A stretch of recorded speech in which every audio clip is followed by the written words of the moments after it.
Hi, this is Roger with True Aquaponics. I just wanted to take a quick look at our kale. This is a younger kale than what we got in most of the system. But you can see how rich and deep green that is. We actually pulled from this last night, took some cuttings, which I need to clean that up a little bit. But very, very tender.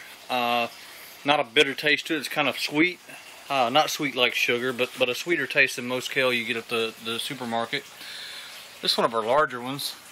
It's the same exact kale. It's a Toscano or Tuscan kale.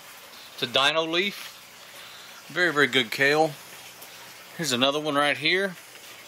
Kind of hard because they're so big and I'm confined in here to give you a good shot, but that's a third plant. There's another smaller one in here that came in about a month later. And here's another one at about the same time that's doing better because it's not shaded as by the other plants as that one is. Let's look over through our trellis and you'll see another one on that side, which I'm probably getting ready to go ahead and harvest that whole plant because of where it's at. It's hard to get to. It's hard to harvest individual leaves from it. And I can put something else in its place. I've got plenty of kale growing to sustain us for now.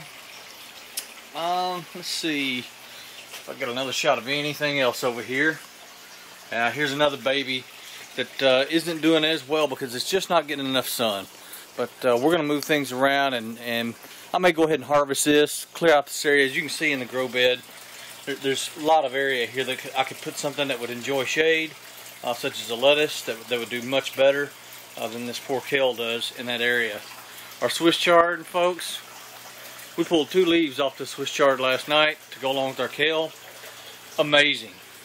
Wonderful flavor, and the leaves are just huge. We'll go to our local supermarket and they'll sell you a bunch of leaves, but they're only about this size right here for, well, $5 or $6 for a little bunch. And this leaf right here is not even fully grown yet, and you see it's much larger than my hand, and it's probably a third smaller than the piece of or 2 pieces of Swiss chard I pulled last night. Now here's a leaf right here, and you can see, I'll back my camera up. I've got my hand halfway up the leaf, and there's more below it. That is a huge Swiss chard leaf. Anyway, kale, back to kale. Oh, there's one of my cauliflowers. Yeah, here's another kale on this side. It's got a deep, rich green color. Look at that. Isn't that fantastic? We love our kale. And this kale is not like the curly kale that you find at most grocers that is bitter and it's got sharp spikes on it. It's hard on the mouth, hard on the hands. It's really, really good kale. We love it. Let's see. Celery in there. There's another kale. Another poor little kale back in there that is hidden. It's not getting much sun, so it's not growing well. It's growing with a real rich green. It's very flavorful, but it's just staying dwarfed because it's not getting enough sun. Alright, that's it for now. There's another cauliflower. We love our cauliflower. It's doing just fantastic in the system. It was a little bit slow to go ahead and give us heads, but once it started, it was almost overnight. It was just full of heads overnight.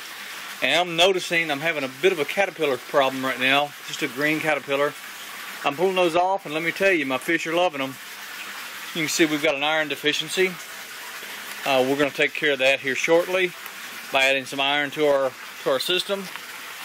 And that's going to be the chelated iron, and I will post which chelated iron I actually use. Our pH is hanging around 7.5, 7.6, so we have to use the chelated iron that's a little bit more expensive, but it covers a wider range of pH, so that's a good thing. I know I got a little off topic here, but just want to show one last thing. Brussels sprouts. We have lots and lots and lots of Brussels sprouts coming on. We've only got a couple of plants, but they are just doing absolutely fantastic. Look in there, there's some smaller ones. This plant's about the same age, it just hadn't come along as quick, but it'll get there. That's it for now. If you hadn't joined us on Facebook, type in True Aquaponics on Facebook and ask to join the group, and we will add you just as quickly as I see it pop up. Have a great day.